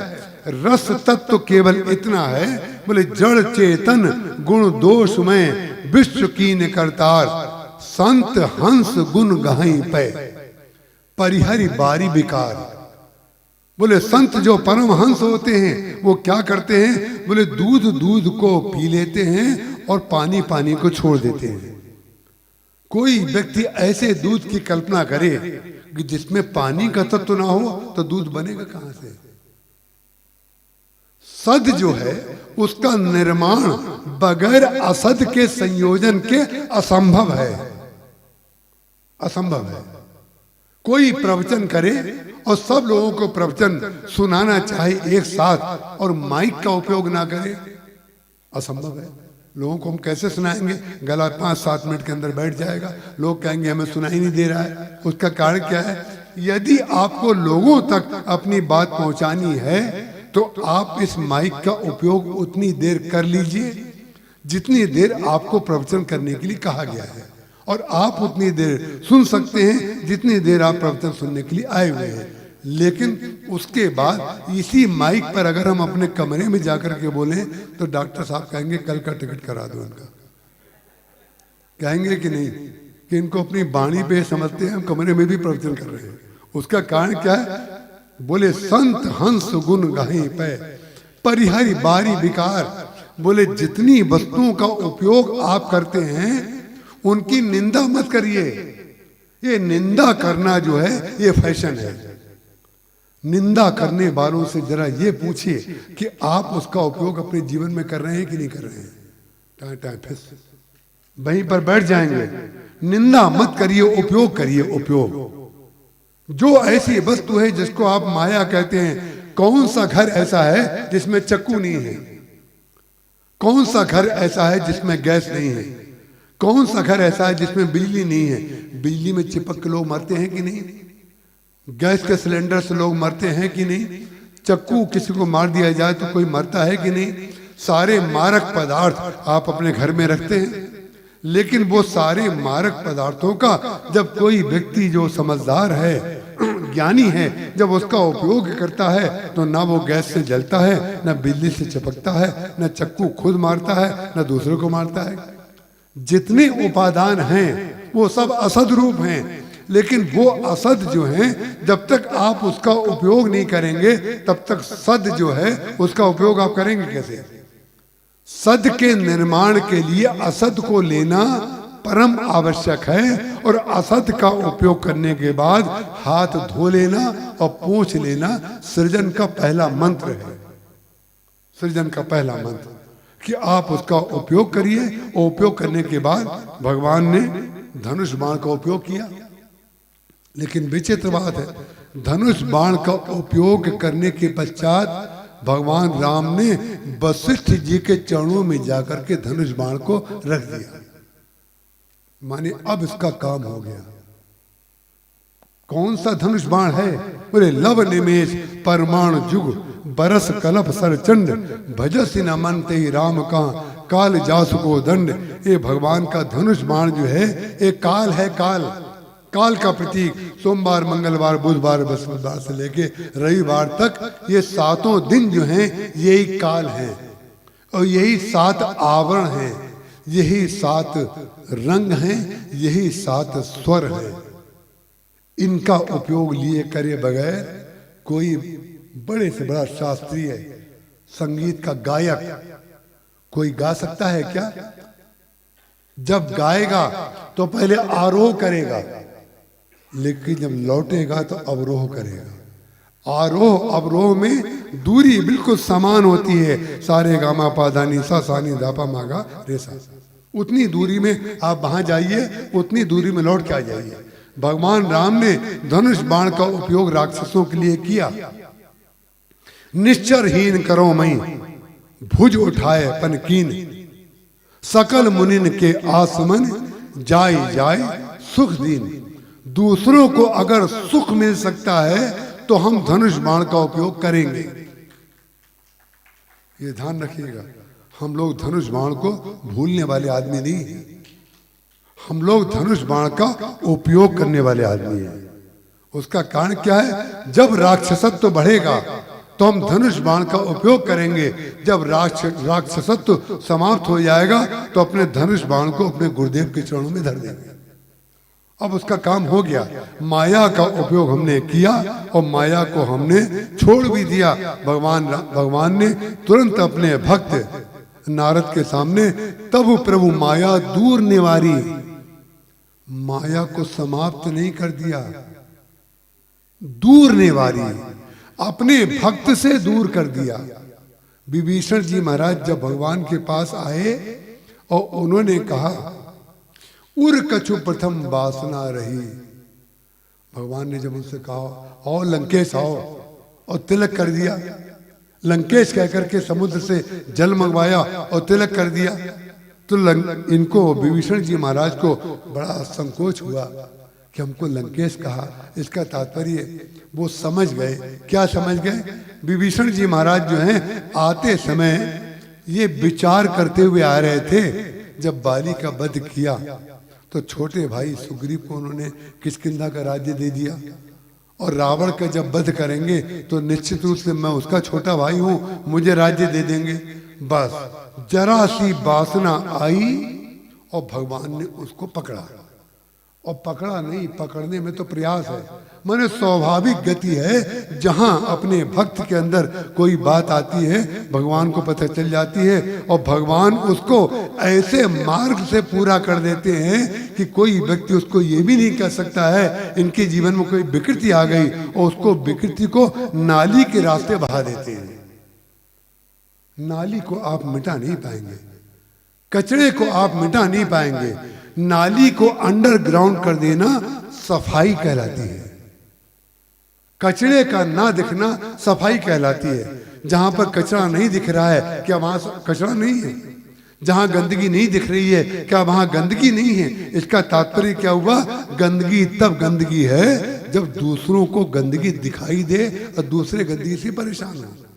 उस गंदगी को जो निकालने वाला है वो तो वही व्यक्ति है जो सफाई करता है, जो सफाई पसंद है। गंदगी का सृजन कहां से हुआ है?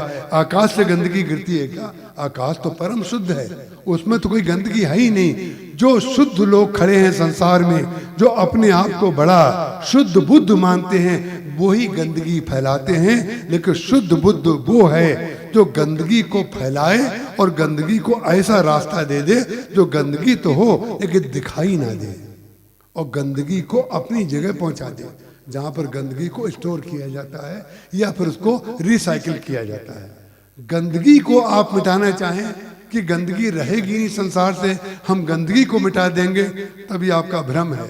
किताबें लिखते रहिए, भाषण देते रहिए, लोगों को प्रभावित करते रहिए और नए नए पंथ बनाते जाइए, लेकिन ध्यान रखिएगा गंदगी का सत्य अपना उतना ही है जितना सफाई का है। क्योंकि सफाई का भी सहयोगी जो भाग है वही गंदगी है। जब आप गोभी खरीद के लाते हैं तो पूरी गोभी खा लेते हैं क्या? आम जब खरीद के लाते हैं पूरा आम खा लेते हैं क्या? कोई भी सब्जी खरीद के लाते हैं पूरी पूरी जो कि तो हमने 1 किलो पूरी खरीदी है हम तो 1 किलो बना के रहेंगे?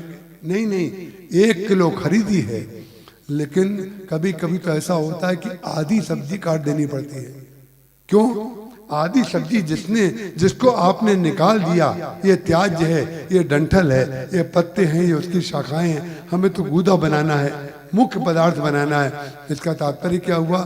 खाते समय उपयोगी गूदा है, रस है, लेकिन पैदा होने के लिए वो त्याज्य पदार्थ जो है उसका होना जरूरी है।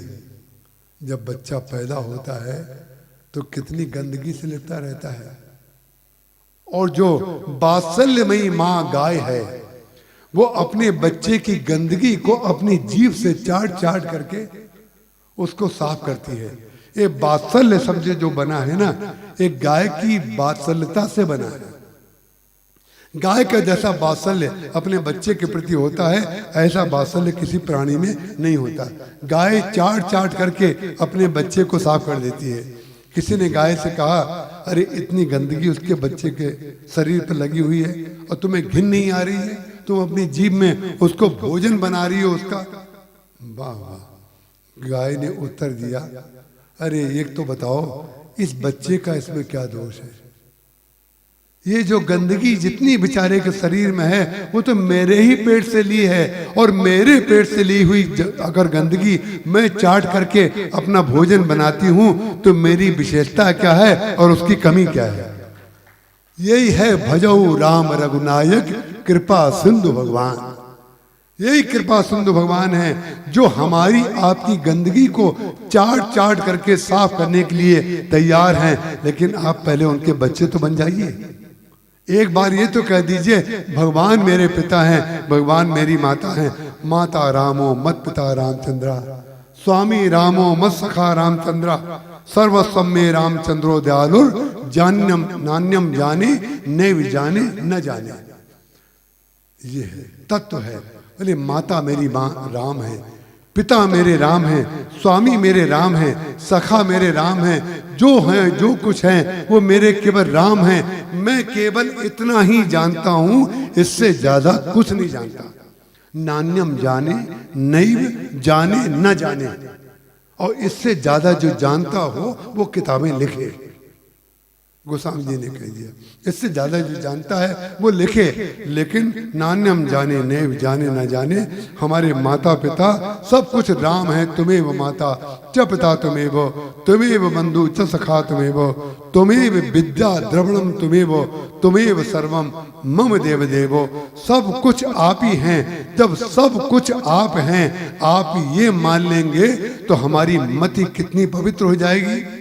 भगवान शंकर ने जो मति और सत्संग की बात चल रही है, राम राज्य बन गया। राम राज्य बनने के बाद भगवान शंकर भगवान के पास गए अमराई में, जहां श्री राम अपने सखाओं के साथ घास पत्तों के ऊपर लेटे हुए थे। उनके पास जब गए तो भगवान शंकर ने कहा, नाथ एक वर मांगो। क्या वर मांग रहे हैं? जो माया थी उसको दूर कर दीजिए। माया दूर कर दीजिए। माया सत्संग से ही दूर होती है। जैसे मैं विभीषण जी का आपको बता रहा था, विभीषण जी महाराज को लगता है भगवान हमारी बात समझ गए। तो भगवान ने क्या किया?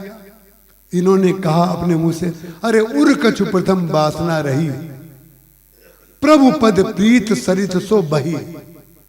पहले मेरे अंदर लंका के राज्य को पाने की वासना थी। जो ही मैंने आपके श्री चरणों के दर्शन किए तो वो वासना बह गई। अब वासना बह गई और तब प्रभु माया दूर निवारी में कैसे साम्य है उसको देखिए आप। तब प्रभु माया दूर निवारी माने वहां पर भी माया को खत्म नहीं कर दिया। और यहां पर भी जो विभीषण जी कह रहे हैं, उर कछु प्रथम वासना रही, प्रभु पद प्रीत सरिस्सो बही। तो गंगा जी में हम लोग ऋषिकेश में देखते हैं, ना जाने कितनी बार बड़े बड़े लकड़ी के कहीं पेड़ से टूट गए, पहाड़ों पर बहते हुए चले आ रहे हैं। वो आगे जाकर के कहीं पर जब गंगा जी शार्प मोड़ कहीं होता है तो वहां पर जाकर के वो लकड़ी लग जाती है। ऐसे ही भक्तों की वासना सामने दिखाई दे रही है कि नहीं, लेकिन भगवान ने कहा नहीं नहीं। और देखिए भगवान ने उनको लंकेश बना दिया और ये कहा कि तुमने जो कहा वो तो बिल्कुल सही कहा कि तुम्हें कुछ नहीं चाहिए, लेकिन मम दर्शन फल परम अनुपा जीव पाव निज सहज स्वरूपा। तुम्हारा सहज स्वरूप तो लंका के स्वामी होना तुम्हारा है, इसलिए तुम बिल्कुल चिंता मत करो। तुम्हें थोड़ी चाहिए, अरे भाई हमें चाहिए। हम तुमको राजा बनाना चाहते हैं, तुम्हारी इच्छा नहीं है। ये भगवान की भक्त वत्सलता नहीं है, कृपालुता नहीं है। तो क्या हुआ? और वही नारद जी के समक्ष उन्होंने किया। तब प्रभु माया दूर निवारी नहीं था रमा, माने अपने भक्त के पास अब माया नहीं आएगी। संसार में माया तो रहेगी, लेकिन भगवान अपने भक्त को माया से दूर करने के लिए माया को दूर कर देते हैं। आज शंकर जी आए भगवान के पास, नाथ एक वर मांगो। शंकर जी को कुछ मांगना बाकी रह गया अभी। नाथ एक वर मांगो, हर्ष देव श्री रंग। आप कृपा करके अब नाम क्या ले रहे हैं? हर्ष देव श्री रंग। श्री रंग नाम जो है विष्णु का है। हर्ष देव श्री रंग, लेकिन पद सरोज अनपाइनी। आप अपने चरणों की भक्ति मुझे दे दीजिए। पद सरोज अनपाइनी, बोले चलो हमने भक्ति दी। भगवान ने कहा हमने आपको भक्ति दी। बोले नहीं, भक्ति के बाद कुछ और बाकी है। बोले क्या? बोले पद सरोज अनपाइनी भगत सदा सत्संग। बोले सत्संग नित्य मिलता रहे। उसका कारण क्या है? सत्संग से भक्ति का पोषण होता है। सत्संग से भक्ति सुरक्षित रहती है, सुरक्षित। क्योंकि जहां भी कोई कितना भी साफ वस्तु हो, आपके घर में शीशे का घर भी आप बना लें, ना जाने कितने लोगों के घर बड़े अच्छे और सुरक्षित होते हैं, चारों तरफ से शीशा, फिर खिड़की, फिर दरवाजे। लेकिन विचित्र बात है, उनके कमरे के अंतरंग कक्ष में भी कहीं न कहीं तो धूल जमी जाती है। उसमें सफाई करनी पड़ती है। कितनी भी सुरक्षा आप अपनी करें, अपने मन की, अपने बुद्धि की, अपने चित्त की, अपने अहंकार की, लेकिन कुछ ना कुछ तो उसमें जमी जाएगा। तो जमने में सफाई का कौन करता है काम? कौन करता है? बोले सत्संग जो है ये सफाई करता रहता है। इसीलिए काकभूषुंडी जी महाराज ने ये स्वीकार किया जब शंकर जी ने कहा जब बहुकाल करिए सतसंगा, जो तुम्हारे अंदर मोह आ गया है कि भगवान कैसे बन गए, इस मति से ऊपर होने के लिए तुम सबसे बड़े हो, क्योंकि गौड़ महाज्ञानी गुणराशि हरि सेवक अति निकट निवासी, जो अति निकट होते हैं उनमें अहंकार आने की संभावना सबसे ज्यादा होती है। उसका कारण क्या है? शंकर जी के रुद्रगण नारद जी को शीशा दिखाते हैं और विष्णु के रुद्रगण रावण कुंभकर्ण बनते हैं। अंत में जाकर के दोनों, एक विष्णु के पार्षद एक शंकर जी के पार्षद। आश्चर्य की बात है, शंकर जी के पास रह करके रावण और कुंभकर्ण बनना पड़ा, विष्णु के दरवाजे पे खड़े होकर के रावण और कुंभकर्ण बनना पड़ा। उसका कारण क्या है? आप खड़े हुए हैं, आप उनको धारण तो करिए। सत्संग को धारण किया जाता है, भगवान को धारण किया जाता है। भक्ति का पोषण जो है सत्संग करता है और सत्संग के लिए सुनना पड़ता है। तो सत्संग के लिए सुनना क्या पड़ता है? बोले जब सनक सनंदन सनातन सनत कुमार जो भगवान के असंग भक्त आए थे, उस समय जय विजय के अंदर एक कुंठा थी और बड़े बड़े लोग जो होते हैं, चाहे वो भगवान हो चाहे कोई बड़ा व्यक्ति हो, उस व्यक्ति में तो कोई अहंकार आमतौर पर नहीं होता, लेकिन उनके अंग रक्षक जो उनके पास रहने वाले लोग होते हैं उनके अंदर अहंकार आ जाता है। क्यों अहंकार आ जाता है? जब सनक सनंदन सनत कुमार चारों भाई संत जाने लगे अंदर दरवाजे में, तो इधर से एक डंडा इधर से एक डंडा जय विजय ने ठोक दिया सामने। आप कहाँ जा रहे हो? अंदर नहीं जा सकते, तुम हमें नहीं जानते क्या? तो सनक सनंदन सनत कुमार ने कहा हमें आपको जानने की आवश्यकता ही नहीं है, हम जिसको जानते हैं उसके दर्शन करने आए हैं। ये तत्व ज्ञान बोल रहे हैं, हम केवल भगवान को जानते हैं और जो भगवान को जानेगा उसके जीवन में काम क्रोध लोभ मोह और आप जैसे जय विजय कहाँ आएंगे? उन्होंने उनको नहीं जाने दिया। अंत में जाकर भगवान ने उन्होंने शाप दे दिया, उनको शाप दे दिया। अंत में जाकर के बोलो रावण और कुंभकर्ण भगवान के सेवक रावण और कुंभकर्ण बने। ये कितनी बड़ी चुनौती है।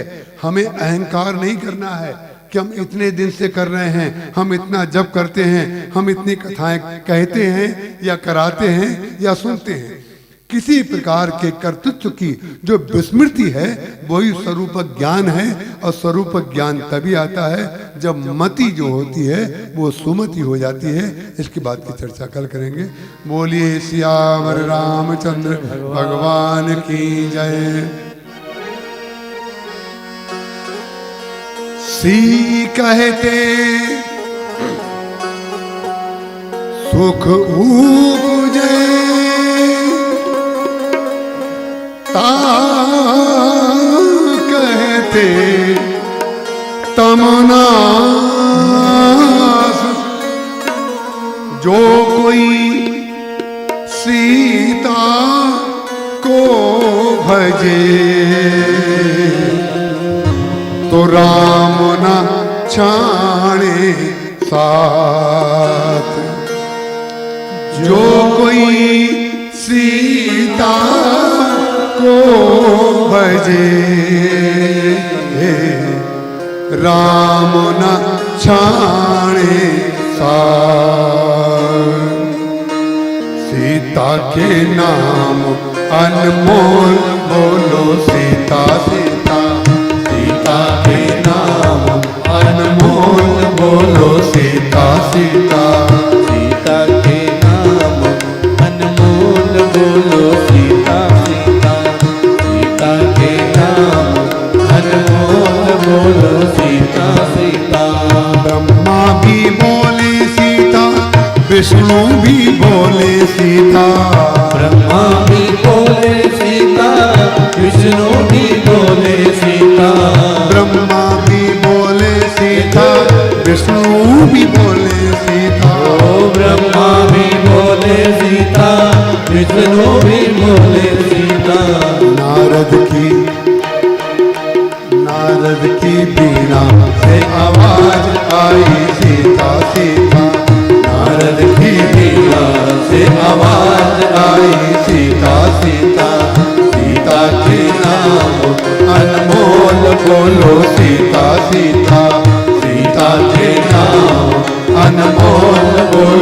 सीता सीता।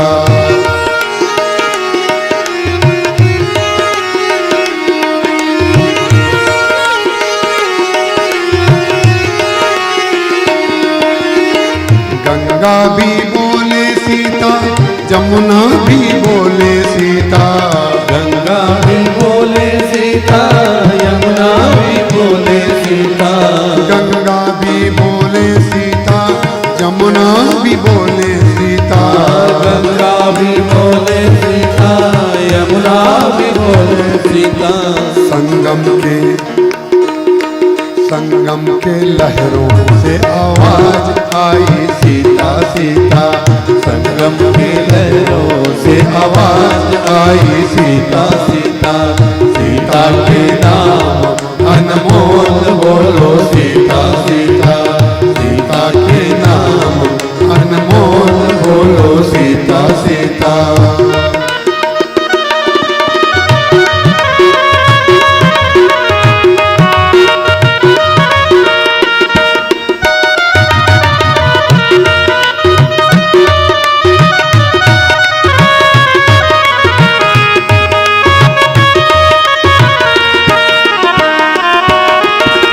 अंबर भी बोले सीता, अंबर भी बोले सीता। पर्वत भी बोले सीता, अंबर भी बोले सीता। पर्वत भी बोले सीता। अंबर भी बोले सीता, पर्वत भी बोले सीता। अंबर भी बोले सीता, पर्वत भी बोले सीता। पृथ्वी के कण कण से आवाज आई सीता सीता। पृथ्वी के कण कण से आवाज आई सीता सीता। सीता के नाम अनमोल बोलो सीता सीता। सीता के नाम अनमोल बोलो सीता सीता।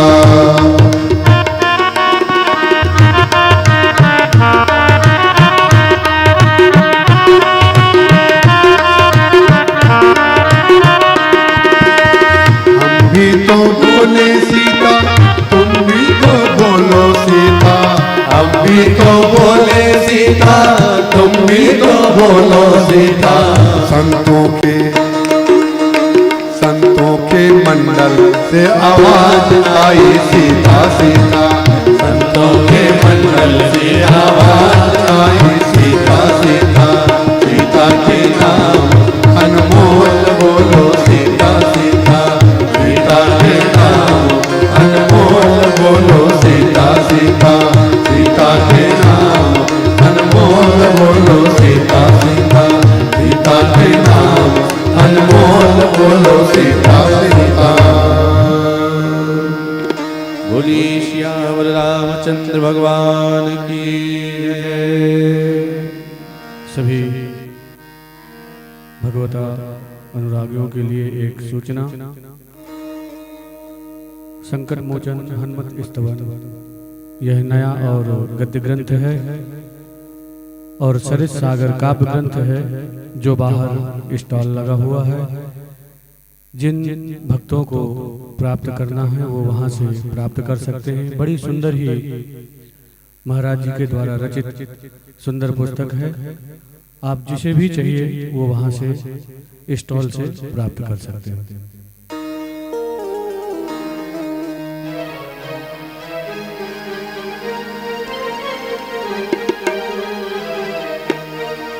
श्री राम जय राम जय जय राम। श्री राम जय राम जय जय राम। श्री राम जय राम जय जय राम। श्री राम जय राम जय जय राम। श्री राम जय राम जय जय राम। श्री राम जय राम जय जय राम। श्री राम जय राम जय जय राम।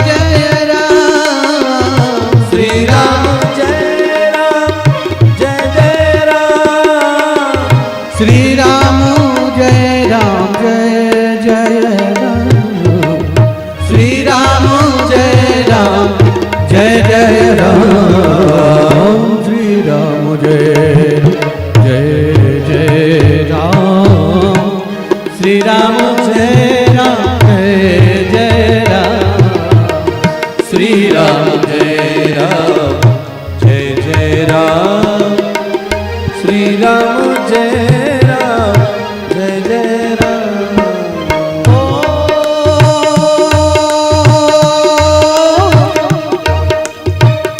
मोरे सुधारी सो सब भांति,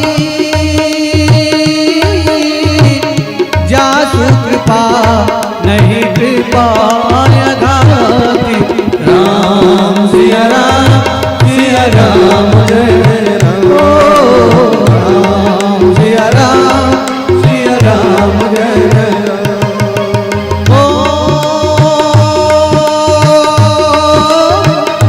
मंगल भवन मंगलहारी, द्रवहु सुदशरथ अजीर बिहारी, राम सिया राम जय जय राम, राम सिया राम जय जय राम।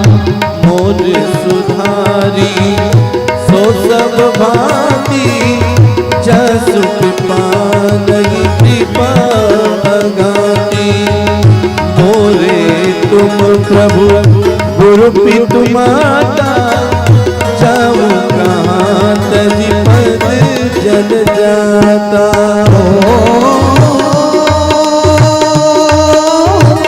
मोरे तुम प्रभु गुरु पितु माता, जाऊं कहाँ तज पद जल जाता, राम सिया राम जय जय राम, राम सिया राम जय जय राम।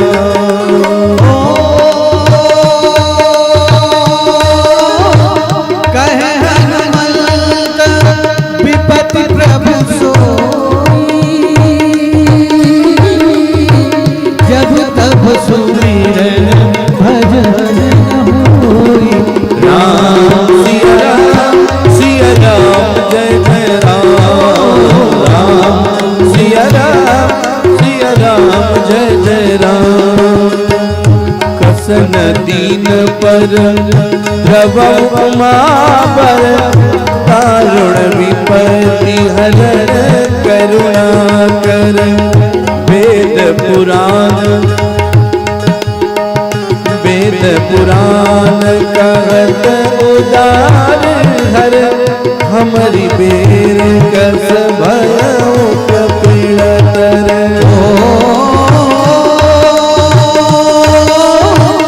एक सूल मुहि बिसर न काऊ,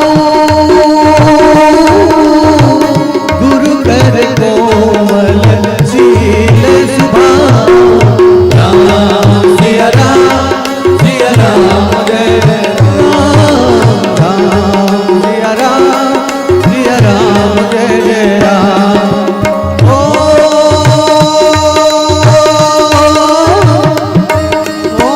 अति हरि कृपा जाहि पर होई, पाँव दे यही मार्ग सोई, राम सिया राम जय जय राम, राम सिया राम जय जय राम। कवन भगति की गुण निधि द्विज, हुई प्रसन्न दीने ओ शिव पद निधि, जोगति अगम महामुनि गावई, तब पुरकीट पतंग पावई। धन्य धन्य मैं धन्य पुरारी,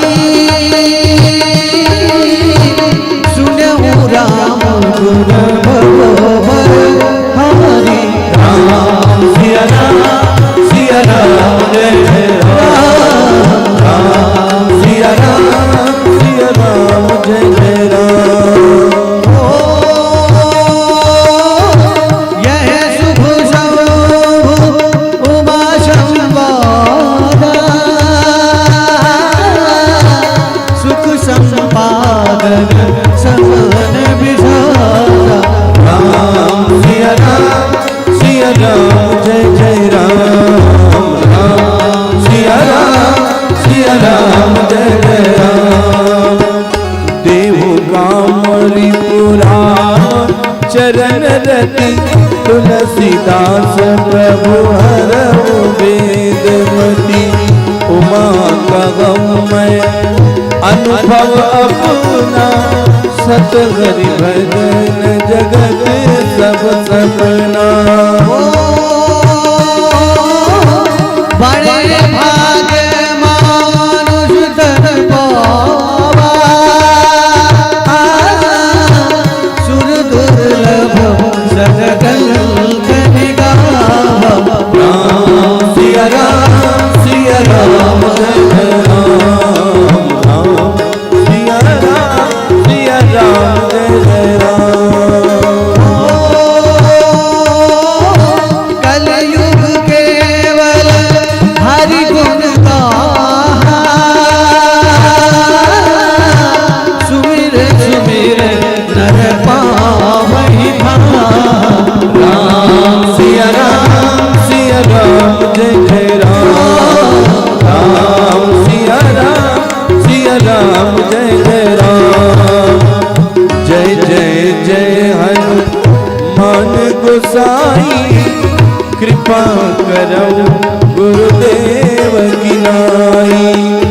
जो सतबार पाठ कर कोई छूटई बंदी महासुख होई।